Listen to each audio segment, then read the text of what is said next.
Antes do previsto e com o empurrão da pandemia, as vendas do comércio eletrônico superaram as dos shopping centers no Brasil. Segundo um estudo que foi divulgado recentemente, as vendas online em 2021 atingiram 260 bilhões de reais em relação ao registrado em 2019. Isso é uma alta de 160 bilhões de reais. Então, se vendeu mais em 2021 do que o período pré-pandemia. E não foi pouco, foi um aumento de 160 bilhões em relação ao que havia sido registrado em 2019, que tinha sido de 100 bilhões de reais. Isso as vendas online, as vendas por e-commerce.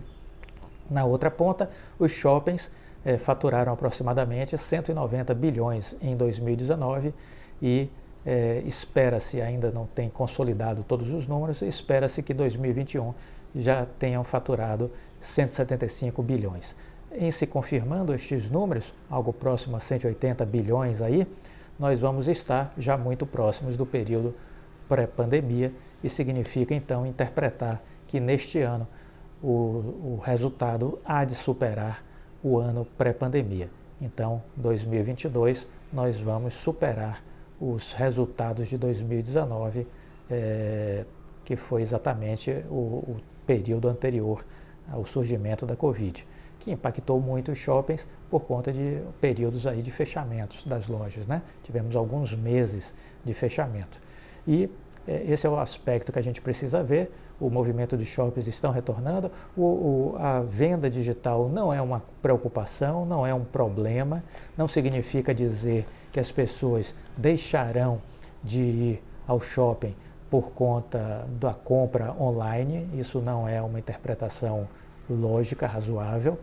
O que existe é que muitas empresas que não tinham uma presença no digital estão se digitalizando e ainda há espaço muito grande para que isso mude. Recentemente eu fiz um vídeo falando que a Cacau Show vai se internacionalizar, mas na matéria chamou minha atenção que o e-commerce da Cacau Show hoje representa apenas 10% do faturamento da empresa. Então veja quanto de potencial a Cacau Show tem ainda nesse mundo digital, que é pouco explorado, né? Assim como ela, outras grandes empresas também ainda são muito pouco presentes nessa área do e-commerce, né?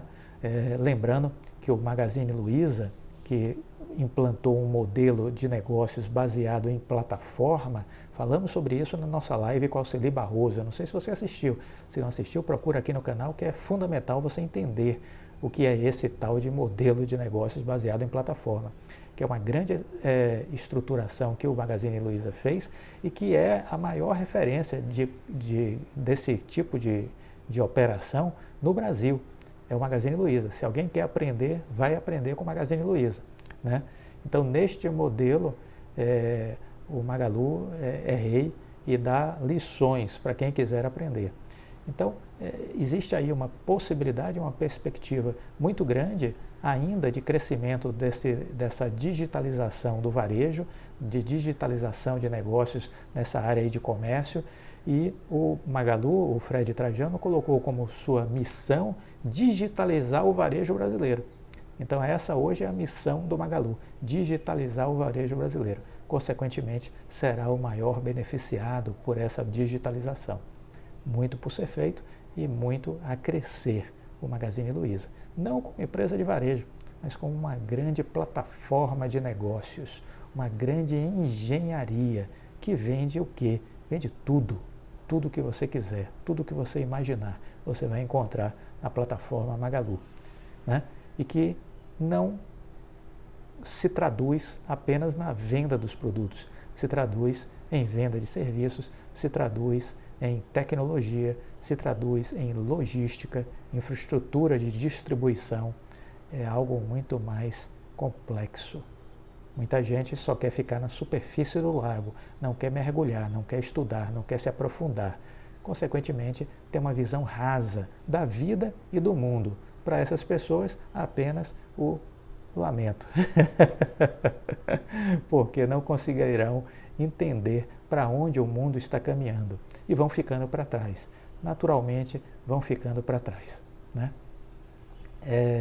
Muito bem, uma matéria me chamou a atenção, recentemente divulgada na Bloomberg, eu queria compartilhar aqui com vocês. Eu sempre fico tentando identificar coisas interessantes para compartilhar com vocês, porque se chamam a minha atenção, eu entendo que podem ser úteis também para vocês. Uma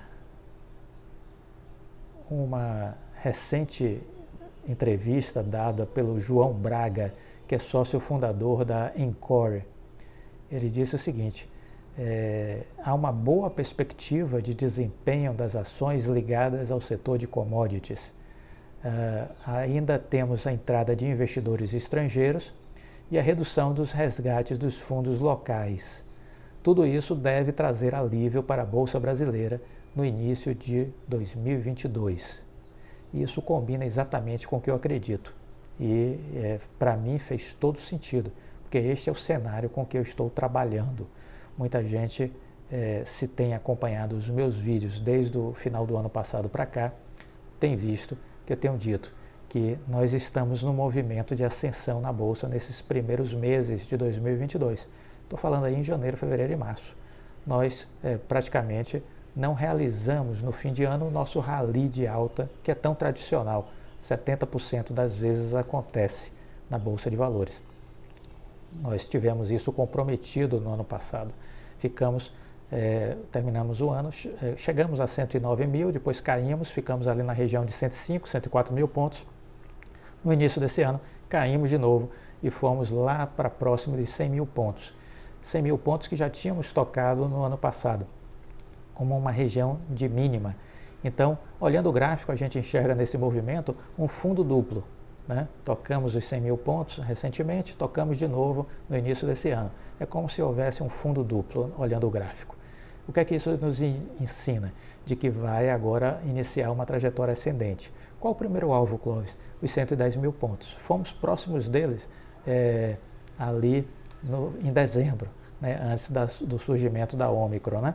Fomos ali a 109 mil e pouco e caímos depois. Agora estamos de novo fazendo esse movimento de ascensão. O primeiro alvo são os 110 mil pontos. Logo na sequência a gente vai ver a Bolsa superando os 110 mil pontos. E aí, qual o alvo? O alvo são os 115 mil. Vai parar por aí? Eu creio que não. Acho que teremos fôlego, pelo menos, para chegar aos 120 mil pontos. Esse é o cenário com que eu trabalho. Haveria um cenário mais otimista? Sim, 125 mil pontos. Até março deste ano, acho possível a gente fazer, pelo menos, o caminho até os 120 mil pontos. Essa é a expectativa, este é o cenário com que eu estou trabalhando. Uma coisa muito simples de entender. Continuamos tendo fluxo comprador de investidores estrangeiros, eles estão entrando, eles continuam entrando, né? E isso vai fazer com que a Bolsa se mova, já está fazendo com que ela se mova. Além disso, nós temos uma alta de commodities. O Brasil tem muitas empresas de commodities, né? Que são reconhecidas globalmente. E os resgates dos fundos de investimentos locais estão reduzindo, ou seja, as pessoas estão deixando de vender, vendo que os estrangeiros estão entrando e comprando tudo. Então vai chegar uma hora que, mesmo que tardiamente, os fundos de investimentos nacionais vão começar a virar a mão e começar a comprar, já com prejuízo no sentido de tempo, né?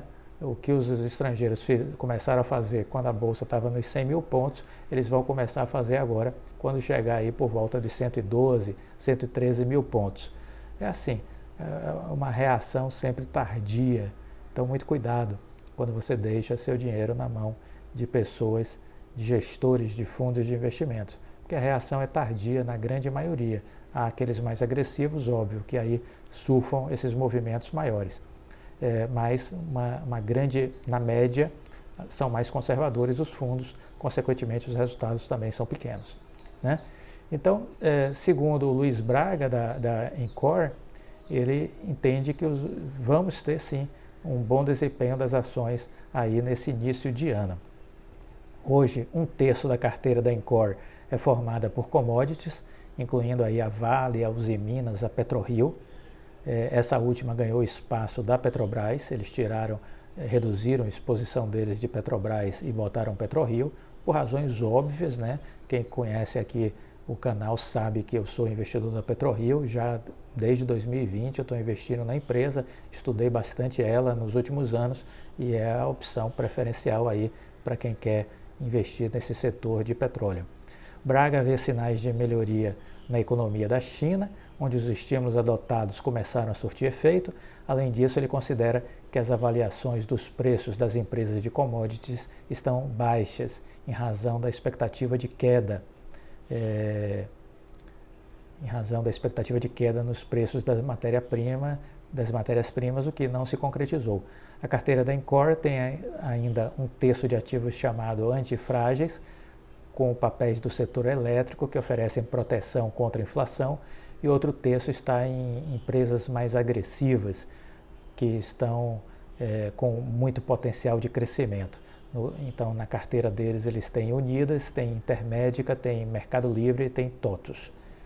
No início deste ano, o investidor estrangeiro continua comprando a Bolsa Brasileira, começou o movimento lá em outubro e eles continuam comprando a Bolsa Brasileira. Aqui, os institucionais continuam vendendo para fazer ajustes aos resgates vistos nas carteiras nos últimos 3 meses. Pegando aí as 2 primeiras semanas de janeiro, os estrangeiros entraram aí com mais de 7 bilhões de reais. Na verdade, esse número já passou de 12 bilhões de reais, né? Está indo já para 13 bilhões de reais, se você atualizar os números até agora, a semana de 21 que terminou, né?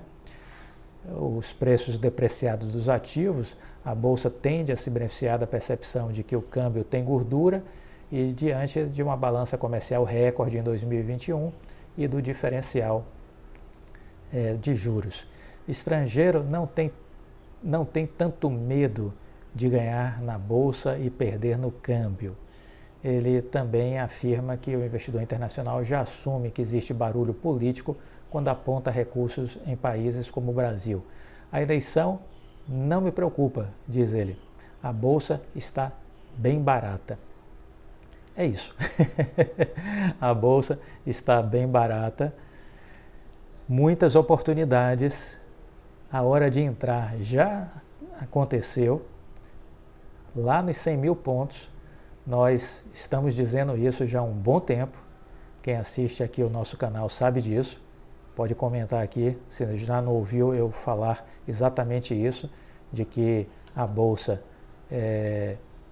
está dando oportunidade, que a Bolsa está barata. Isso a gente já vem dizendo, isso a gente já vem falando, portanto, não é surpresa alguma esse movimento que a Bolsa está tendo. Importante se antecipar sempre, importante fazer essas leituras antes que as coisas aconteçam. Entrar agora nos 110, não, tudo bem, é válido ainda, porque a gente ainda vai subir, mas poderia ter entrado lá nos 100, por que não entrou? Né? Temos que aprender a fazer esses movimentos na hora certa. Existe precisão cirúrgica? Claro que não, não existe precisão cirúrgica. Isso aí, quem disser, ou é estúpido ou é picareta, entendeu? Mas você faz uma análise de gestão de riscos, onde é maior a probabilidade de você ganhar ao invés de perder. É isso que você tem que fazer. Gostou do vídeo? Deixa o like, compartilhe com os amigos. Fique com Deus e até a próxima. Tchau.